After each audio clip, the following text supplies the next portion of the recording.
De l'Évangile de Jésus-Christ selon saint Marc, chapitre 12, versets 28 à 34. En ce temps-là, un scribe s'avança vers Jésus pour lui demander « Quel est le premier de tous les commandements ?» Jésus lui fit cette réponse « Voici le premier. Écoute Israël. Le Seigneur notre Dieu est l'unique Seigneur.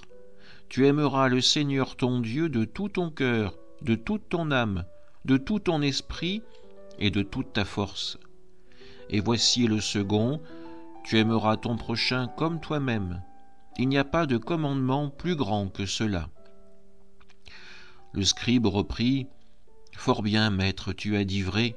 Dieu est l'unique, il n'y en a pas d'autre que lui. L'aimer de tout son cœur, de toute son intelligence, de toute sa force, et aimer son prochain comme soi-même, vaut mieux que toute offrande d'holocauste et de sacrifice. » Jésus, voyant qu'il avait fait une remarque judicieuse, lui dit « Tu n'es pas loin du royaume de Dieu. » Et personne n'osait plus l'interroger. Acclamons la parole de Dieu. J'aimerais commencer cette homélie par une petite question concernant le cinéma français. Connaissez-vous le titre du film sorti en 1973 et qui reste un des préférés des Français? Pas si facile de répondre.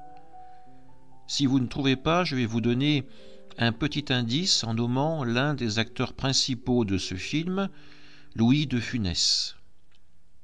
Alors, me direz-vous, sa filmographie est importante. Comment savoir à quel film je pense? Ce n'est pas faux. Mais si je vous dis que ce film a un lien avec l'Évangile de ce jour, peut-être que cela deviendra plus facile. Un film où l'on parle des commandements de Dieu. Eh bien oui, il en existe un, très connu d'ailleurs, et certains l'ont sûrement trouvé, il s'agit de Rabbi Jacob. Pourquoi est-ce que je vous parle de ce film? Tout simplement car vous vous en souvenez, pour échapper à des tueurs, le personnage incarné par Louis de Funès doit se faire passer pour un rabbin. Le faux rabbin rejoint la communauté juive de Paris pour assister à la bar mitzvah d'un jeune garçon. La bar mitzvah, c'est le moment où l'enfant devient un adulte au niveau de la foi et qu'il est capable de lire les Écritures saintes qu'il a en grande partie mémorisées. Bart signifie fils et mitzvah commandement. À 13 ans, on devient donc un fils du commandement. Le faux rabbin se trouve face au livre de la loi et bien sûr ne peut pas le déchiffrer. Finalement, l'enfant prendra le relais et tout se finira bien. Mais à travers cette scène comique, on peut comprendre l'attachement du peuple juif aux commandements de Dieu. On se transmet les commandements, la loi de Dieu. Et le point suivant, vous le devinez déjà, c'est une question que je vous pose souvent, c'est combien de commandements la loi juive contient-elle? La réponse, vous la connaissez maintenant, c'est 613. 365 commandements d'interdiction, tu ne feras pas, et 248 dits positifs, tu feras. Vous le voyez, c'est une somme importante de commandements que le juif religieux croyant doit retenir.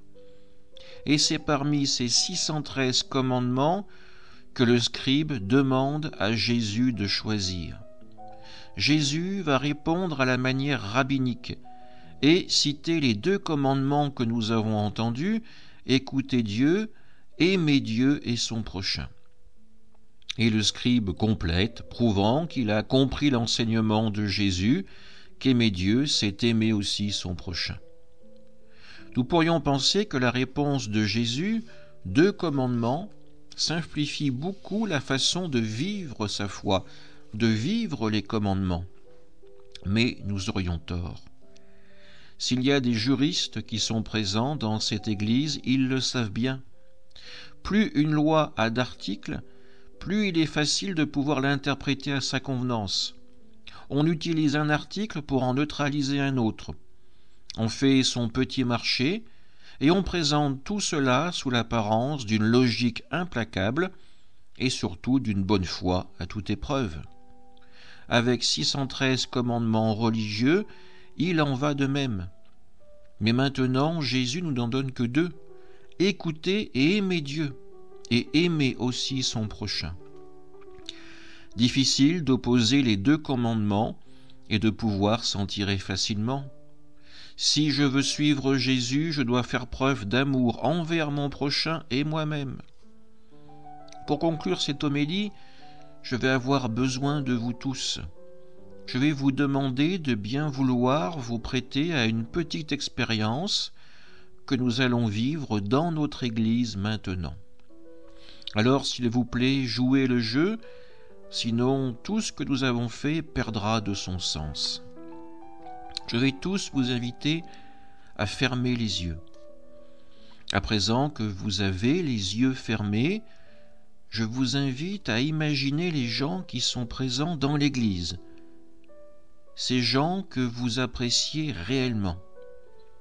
Prenez le temps de visualiser ces visages, peut-être aussi de vous redire leur nom ou prénom. Maintenant, toujours avec les yeux clos, essayons d'imaginer le visage de ceux qui sont présents et que nous avons du mal à aimer. De la même façon, nous voyons leur visage, leur nom, si nous le connaissons. Peut-être que ce second exercice nous prendra plus de temps que le précédent. Ouvrons les yeux à présent. Si nous avons été honnêtes envers nous-mêmes, nous avons dû nous rendre compte que la balance entre personnes aimées et non aimées n'est peut-être pas à notre avantage. Pourtant, si nous voulons suivre Jésus, nous sommes invités à aimer. Alors comment faire ? Comment vivre cette conversion, ici dans notre communauté, mais aussi dans notre entourage professionnel ou même familial ? Peut-être que nous pourrons la vivre en partant d'une simple question. Comment laisser Dieu agir en moi pour pouvoir aimer comme lui ? Amen.